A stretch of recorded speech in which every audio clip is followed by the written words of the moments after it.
Okay, this is going to be my official prediction to the big fight coming up next week between Jake Paul and Anthony Joshua. I did make a preview to this fight already, and what I said was I really don't see this fight happening just because, going by Jake Paul's career, he's really been sort of a safety first guy.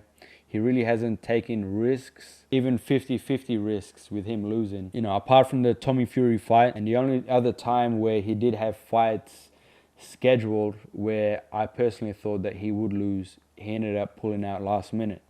So this fight I didn't think would happen because not only is it a big risk fighting AJ, it's not a 50-50 type fight. It's really, I would say almost impossible for Jake Paul to win this fight. So that's why I didn't think that the fight would happen. I'm still only about 70% sure that this fight will happen, but I'm going to make my prediction for the fight anyway. Now in this fight, I'm fans of both guys.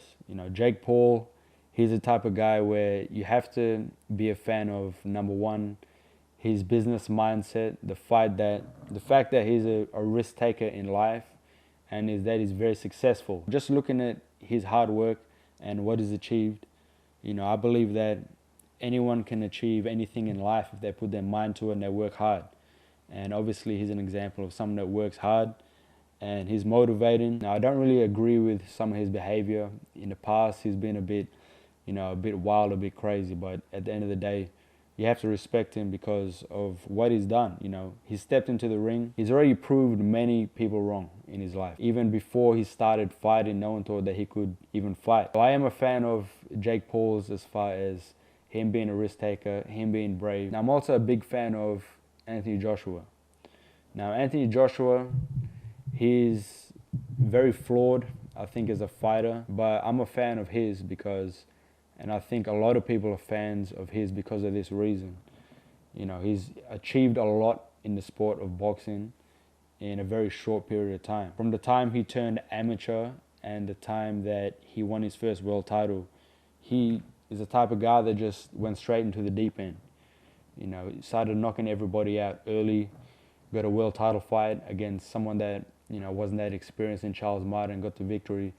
And then he fought Vladimir Klitschko in an all-time great fight, got knocked down in that fight, showed a lot of heart, and, he's been selling out stadiums. He's obviously a mega star in England, one of the biggest draws in boxing today. The main reason why I'm a fan of his is because, at one point in time, and you rarely see this with athletes, but he was really on top of the world. When he beat Klitschko by knockout, and, he was on an undefeated streak right up until he fought Andy Ruiz. He was the man. He had all the reason in the world to have a big ego. Rarely fighters or athletes get to that position where you got the money, you got the respect, you got the world recognition of being at the top of your game. It's obvious to see that he's a humble guy, and I think that's the reason why he has so many fans, because even though he might not have the ability of the best in the world, especially at this point in his career, he definitely has the heart and the mindset of a champ. And being a fan of AJ, it's obviously frustrating, because you'd want to see him win. When he lost to Andy Ruiz, that was a bad loss. When he lost to Dubois, I thought he'd win that fight, but that was another bad loss. Losing to Usyk, there's no real shame in that, although, Usyk's another guy who's very humble, achieving everything he has. But one thing that Usyk doesn't have as much as AJ is the star power. So being able to keep your composure, being able to keep your ego in check after achieving so much, especially in an ego-driven sport like boxing, that's the reason why I respect AJ. He has obviously, achieved big, and he's had some big victories. Against Klitschko, I'm sure all the pressure in the world was on him.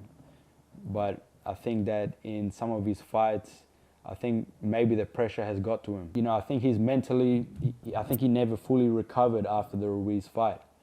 And I think that, for him, fighting a really hard, tough guy, at this point in his career, I think if he fought someone like Ajit Kabayel, who I think is one of the top guys and is a pressure fighter, he can take a punch for sure. I think that would be a very bad matchup for AJ. I think right now, and with the Jake Paul fight, it proves it even more that he's just, he's on the tail end of his career and he's looking for the big paydays. After this fight, the best thing for him would be the Tyson Fury fight. Whether or not he can win another world title, if Usyk is holding the titles, then I don't see that happening.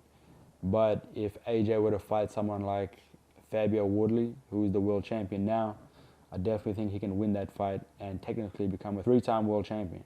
So that could definitely happen for him. Definitely would be good to see that. But I think for him, I think the biggest fight would be Tyson Fury. Fury made an announcement that he's going to be coming back next year.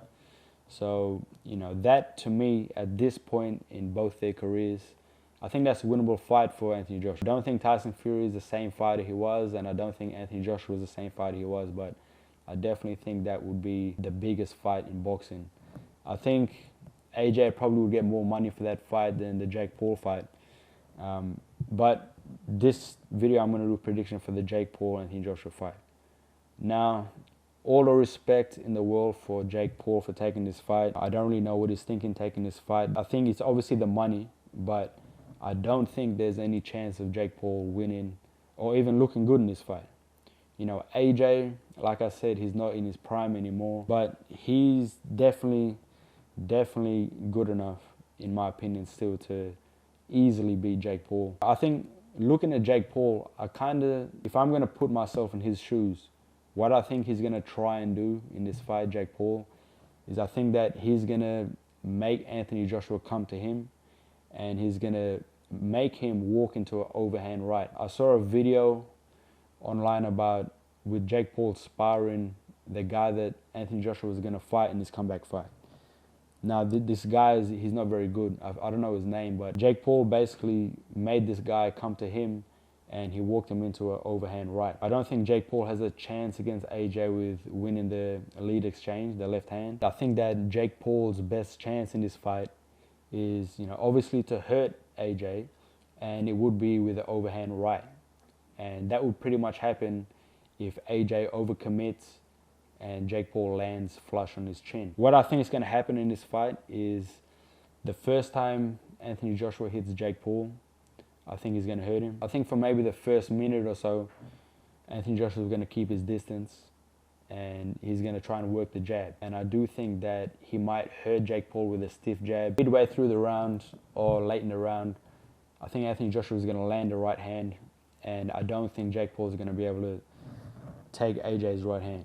I don't think there's no way that Jake Paul can take AJ's power. I think that Anthony Joshua has a lot of pride. I don't think that he's going to take Jake Paul lightly at all in this fight. He is probably maybe 50-60% of the fighter he was, just because of punch resistance, wear and tear. He's coming off an injury. He hasn't fought in a long time. The last time he fought, he got knocked out cold by a big, strong fighter in Dubois. So he might be a bit tentative, but I definitely think in this fight, the easy money is Anthony Joshua for the knockout. Odds seem extremely high as well. So AJ's paying $1.20 for the knockout. That basically means, and I'm not condoning gambling at all, but if you were to put $1 million on AJ for the knockout, you would get 200,000 back. So I think that's kind of easy money. I think that's free money. Not to say that, to bet that much, but on a smaller scale, $1.20 is actually decent for something that's pretty much a sure thing. And I think AJ getting the knockout against Jake Paul is a sure thing. After this fight, I don't really know where Jake Paul is going to go after this fight. Of course, he's still a mega draw, but I don't know. I don't think he hasn't faced a truly devastating defeat yet. The Tommy Fury fight was very close. And even though he has sort of been clipped before Jake Paul, I don't think he's been seriously hurt before. So I think that this fight, it's going to change a lot of things for him mentally. Taking the fight, I'm sure the money will be worth it. I'm sure he's getting maybe over 100 million for this fight.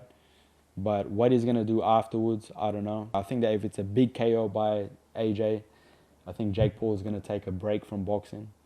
And, there's still mega fights for him to make. I think for both fighters, this isn't the most money that they could make.